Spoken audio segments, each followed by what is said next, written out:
All right, what do we got here? Rare breed triggers FRT-15. See how well it braps. See if it gets itself an A. Before we take this thing out, let me show you a little bit of how it works. Let's go ahead and safety check this thing here. Yep, it's safe. So the FRT-15 is a forced reset trigger, kind of in the name, isn't it? So you pull the trigger, bolt cycles, some things smack around in there, and the trigger is forcibly reset into a forward position, keep a rearward pressure on it, and you'll keep rocking and rolling. So let's take a closer look at that right here. And this trigger, oh, by the way, this trigger, it's not great. The brake is nice and clean and crisp. I love that, but the travel to that point is rough. Here, take a listen to this. So yeah, it's pretty rough. That'll get smoothed out eventually, but for now, from the factory, straight out of the box, even with some grease and oil and other lubricants, it's still pretty rough. So first shot goes off, bang. Bolt will cycle, but here's the interesting part. It actually resets, pushes forwards on the rearward stroke rather than the forward. So back, you'll see it push forward just like that. Then it'll stay there until that bolt locks in place. It's not quite there yet, you can see. It's only when it finally reaches that locked in place position right there that it'll go off. So once again, resets on the rearward. Now some people seem to think that this is just kind of an exaggerated trigger slap. It's really not. Now this will be different when the bolt is cycling through firing, of course, but just pulling it back here, that's about where it starts. It's just a very gradual push forwards rather than a slap. So what will happen if you drop the bolt while holding the trigger? Well, it's just gonna go off. Simple as that. Take a look at the guts real quick. Now they say this is a drop-in trigger. Kind of, it's in its own separate housing, but here's the thing, you have to take the safety out to get it in there. It has a little notch right there that has to scoot across. It's one thing I'm slightly concerned about, and that's this little nubbins right here. You've probably seen some pictures online already of that being beaten to hell and back by the bolt carrying group and really gouged and galled up. So I'm going to pay particular attention to how that looks. Now, I do have a slight suspicion that that galling is caused by people using bolt carrier groups with ridiculously hard finishes on them, such as a nickel boron or nitriding or stainless or what have you. As you know, those finishes tend to bump the Rockwell scale up by about 6 to 8 depending. So a little bit harder, a little bit tougher, a little bit harsher on the components. So I'll just be using this basic old phosphate carrier, which is filthy apparently. All right, let's talk more shooting.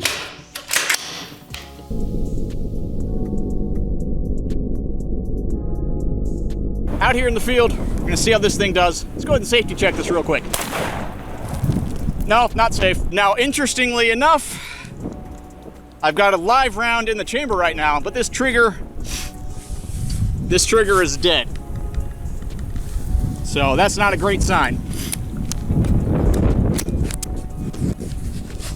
Try this one more time here.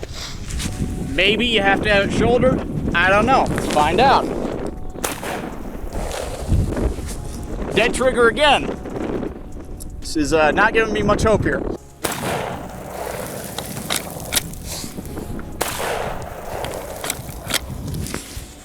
Now I'm just holding it fairly lightly.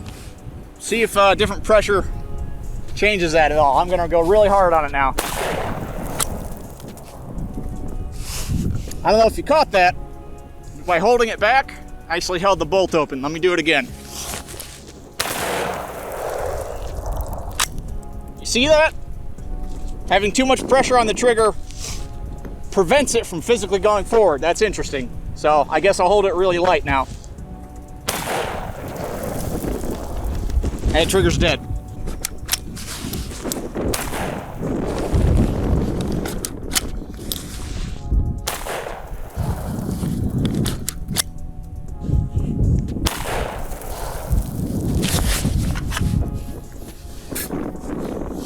Well, that's disappointing. We'll try some more mags and $400 for this. Let me tell you a bit about this AR-15 before we continue. This is a 16-inch barrel with a mid-length gas system, the JP Enterprise spring in there. It's very finely tuned. It should not be having any problems here. Now, they do recommend using a heavy buffer. That really shouldn't make any difference. This is a 30-round mag. We'll see if this works.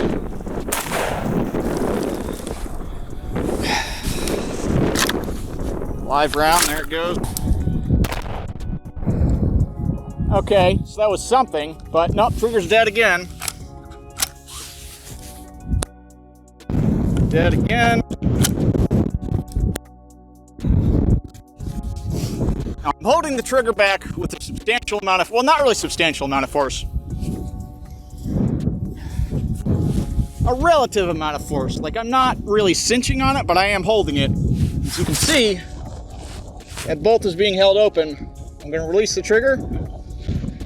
Well, now it's just stuck, but there she goes.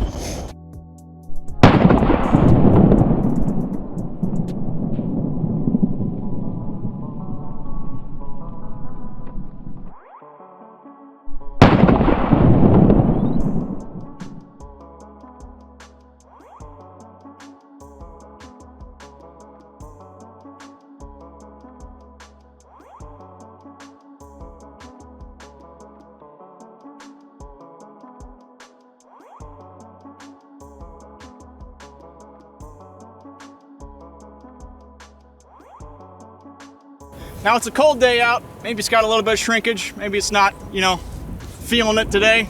I don't know. This has some CLP in it. It's perfectly lubed. Nope. Hold the trigger back again.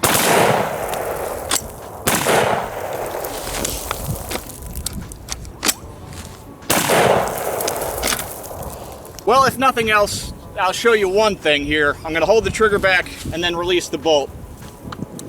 And then we'll see what happens. It should just go off once it reaches battery, but we'll see here. A little awkward to do left-handed, isn't it? All right, holding the trigger back. And no, nothing. Trigger is just dead.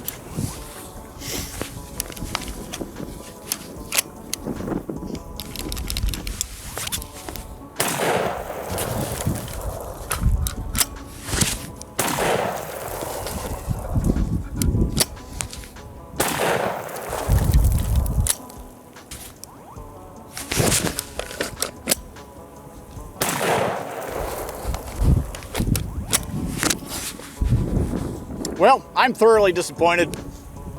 I don't think we're going to have any luck out here.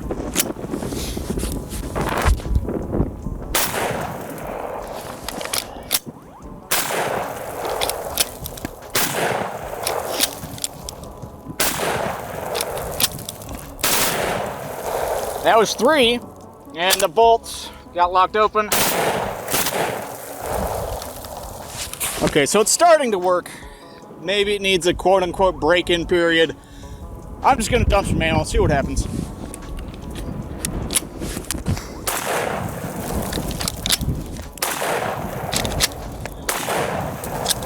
And that's a mag.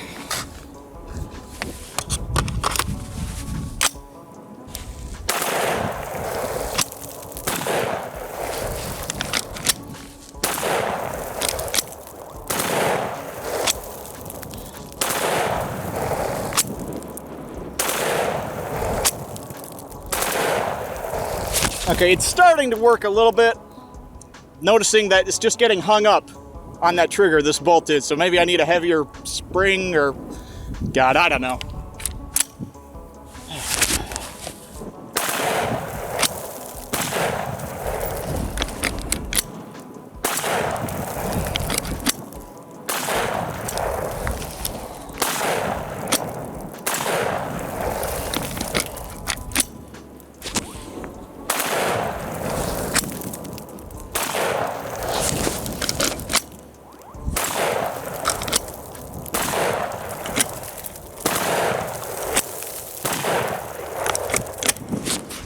Great way to turn your AR-15 into a bolt action.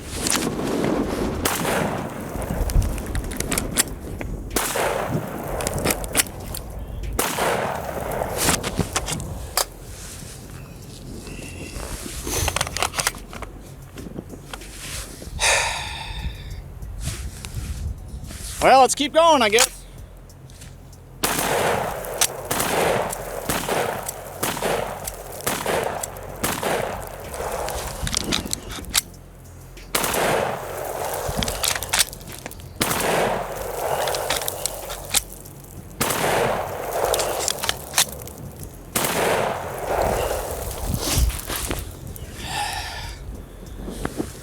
So maybe this is just my AR.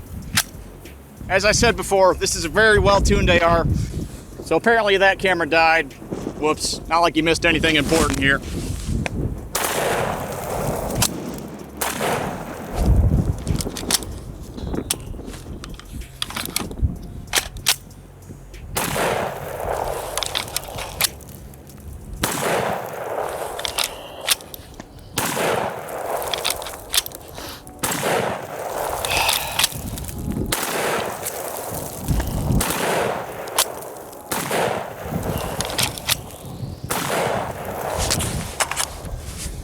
So a lot of people are asking, how easy is it to do single shots with this?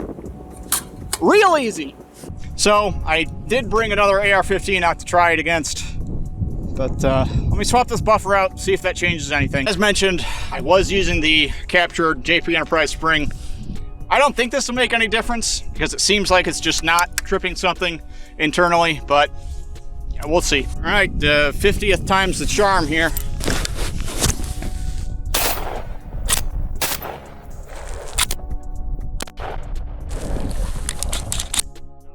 Did not help at all.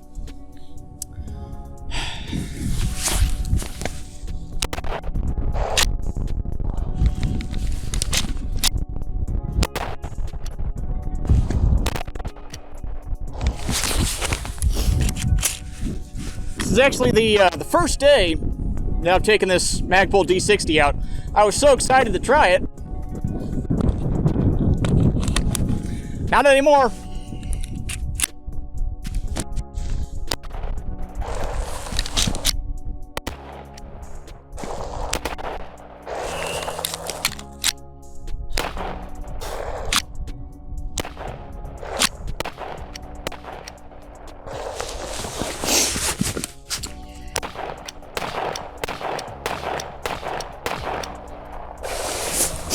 It's like some Australia compliant piece of garbage. Like the bolt resets when you release the trigger, like a reverse binary.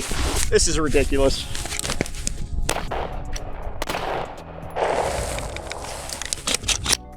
Longest string I've gotten yet.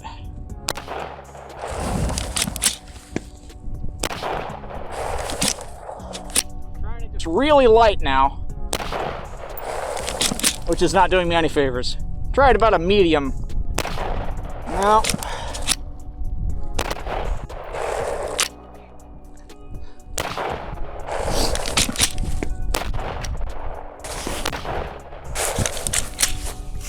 Well, I think I've seen enough. I had a whole bunch of other things planned for this outing, but obviously not going to get to do them if this thing is not working as intended. I'm just phenomenally disappointed. Just FYI, that was literally all of my 5.56 ammo that I had left, and it's running over $1 a round currently, so just extra salt in the wounds here. I guess I got like maybe 40 rounds left in that drum. I'll try and see if this thing will work, but at this point, I really doubt it. Eric, come on up here. Maybe it's just me. Maybe I'm the problem here. So I'm gonna hand this off to my buddy. He's a complete rank amateur. And see if it'll run for him. Yeah, have at it.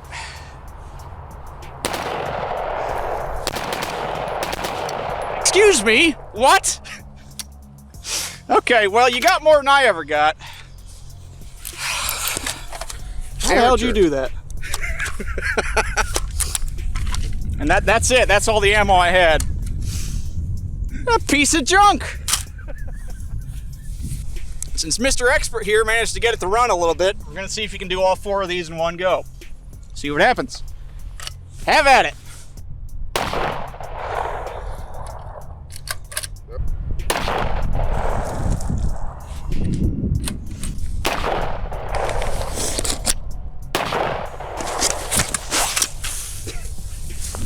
So what is going on here? I don't know. Everything looks perfectly fine. It's not galled up. It's not damaged in any way, shape, or form whatsoever. It does have a bit of grease and lubricant in there, but that shouldn't affect any part of this. I'm using just a standard full auto bolt carrier group It should be working, but it's not. Click. Why is that? Oh yes, because I took the it's because I took the buffer spring out. Whoopsie, 1 sec. Let's just run this dry. Click. Show you left-handed so you can actually see it working. Run the bolt, presses forwards. Click, click, click, click, click, click.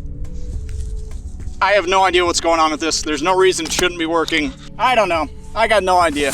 All I know is this thing's not working and it's a piece of junk. Guess who's back? Back again. I found one single 30-round magazine that got left behind, and I also found a heavy buffer. I believe it's an H2, but don't quote me on that. I know you guys would never, ever let me hear the end of it if I didn't test this to the manufacturer's suggested configuration. So I don't expect this is going to do any better, but this will at least give us some closure. Here goes nothing. Nope. Trigger is dead. Trigger is dead. Do it really, really lightly. Nope, dead again. Do it a little harder. Nope. A little harder. Nope. Light. I'm gonna try and just single tap it. Nope.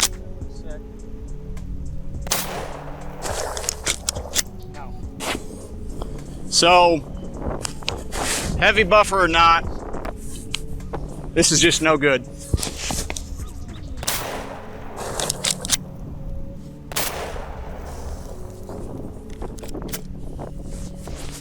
Try it offhand.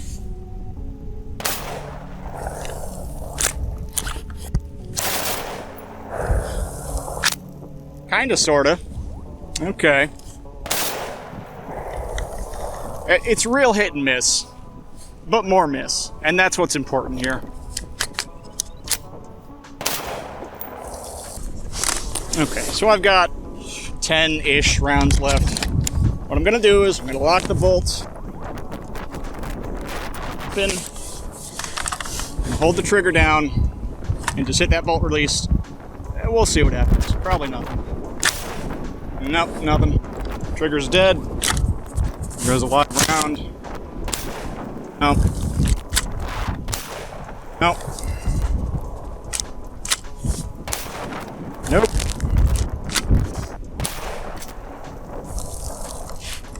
And dead.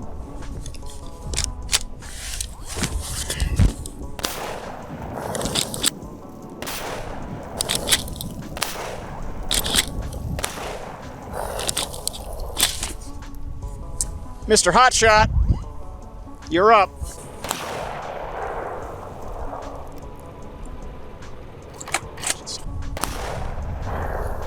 That's the last one. There you have it. I tried so many things. Heavy buffer, different buffers, different everything. It's not like this AR isn't cycling. Obviously it is. It's getting still enough velocity in that bolt, even with the heavy buffer, to send it home. There's something wrong with this trigger. I don't know what's wrong with it, but there is something wrong. But, I have one other trick that I can try. Be right back. So this is my last hope. This is a 50 Beowulf AR-15 pistol, built specifically for deer hunting in Ohio, but that's a whole nother story. This thing slaps like absolutely nothing else. It has so much force in that system. Heavy buffer, heavy spring. If this doesn't get it, absolutely nothing will. So, see what happens here.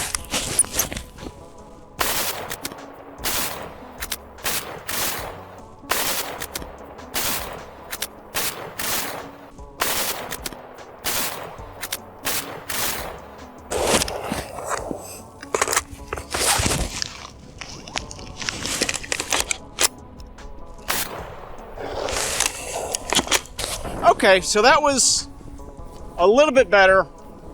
I'm gonna load that up again, see if I can't replicate it. So I have a suspicion that for these triggers to run reliably, you need to severely overgas your system. Could be wrong, but it feels like you need a lot of force in there to get it to work. 50 will do that, but for your 5.56 223, some guns just might be out of luck. That's 11 rounds of 50 Beowulf. See how many we can crank through, and I'll try to control the recoil this time. I was not even expecting it to work. All right, here we go. It's still hit and miss.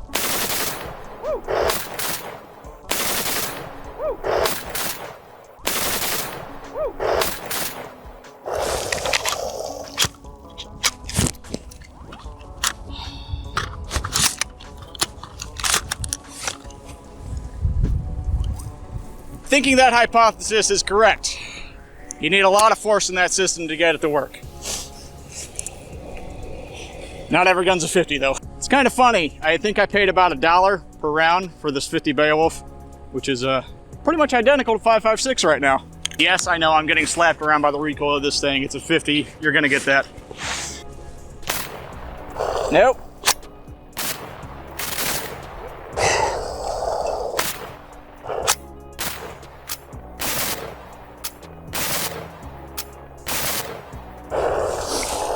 It's still very temperamental. I don't know.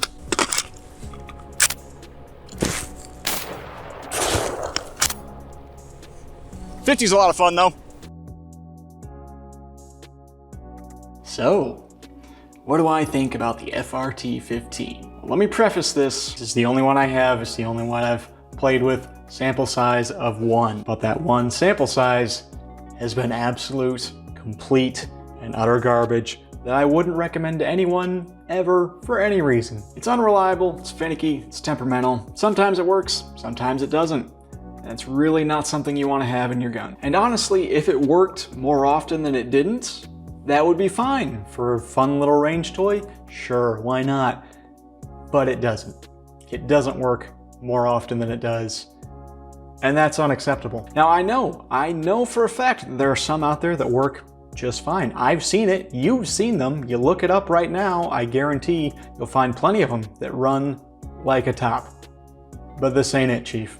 For whatever reason, and I'm not even gonna bother trying to diagnose this whole thing, if you pull the trigger too hard, it seizes up the bolt. If you pull it too lightly, I'm assuming you're getting hammer follow or some other various form of malfunction to where you have a dead trigger every single time. Now there is just that very, very, very slim little sweet spot in between pulling too hard and too lightly where it'll kind of bump off, but with the recoil of the gun and it jostling around enough, you're never gonna stay in that sweet spot. It's impossible, and it's just trash. But you know what? Forget about that. Let's put that aside for now, completely forget about it. What if it did run perfectly? What if this was a simulated full auto with no problems whatsoever, worked 100% reliably, no problemo? Should you get one? No. Let me tell you why. You see, one of two things is going to happen here. The ATF is going to take a look at these, and you're either going to get an approval or a disapproval. You're either going to say, hey, yeah, this is perfectly fine, this is legal, go ahead, have fun. Or they're gonna say, nah, that feels illegal, you can't have it. Now, if it's the former, hey, all right, great, no problem. You want one? Go ahead and get one. But all you have to do is look at their most recent stuff on bump stocks and pretty much everything else ever. Pretty obvious they're gonna say no. Now, Rare Breed has their own video out there saying this is why it should be legal, but they don't actually have approval yet. So that's coming down the pipeline, I'm sure.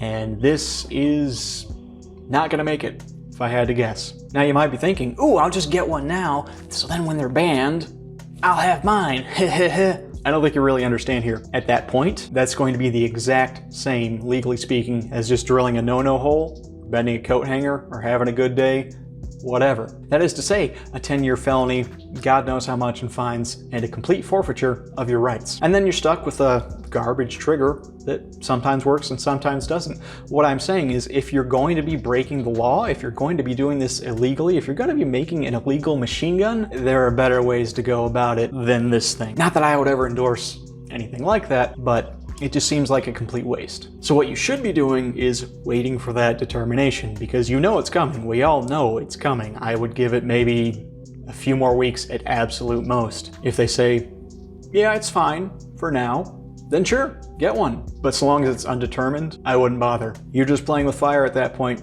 and even if you have one, even if you don't surrender it, you're just gonna have it sitting away in a closet, never really getting a chance to properly use it, legally speaking. Which is the whole point of this, right? We're doing this to stay legal. We're not manufacturing machine guns here. That's the whole point.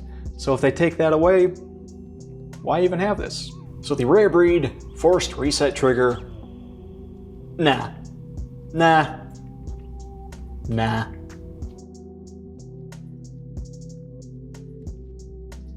Once again, as always, thank you very much to all my supporters over on Patreon. You guys help make this happen, especially with the price of ammo right now.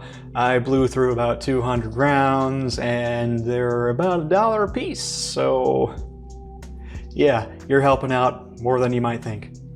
If you want to join my Patreon, by all means, go right ahead. I offer you basically nothing other than the satisfaction of you helping out the channel.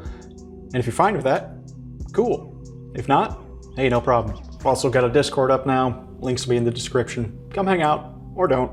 It's up to you. Oh, and if at some point Rare Breed wants to make an update on this, or hey, even talk with me about this one, maybe we can work together and dissect exactly what's going wrong with this. I'd be all on board for that. Maybe there'll be a part 2. But for now, nah.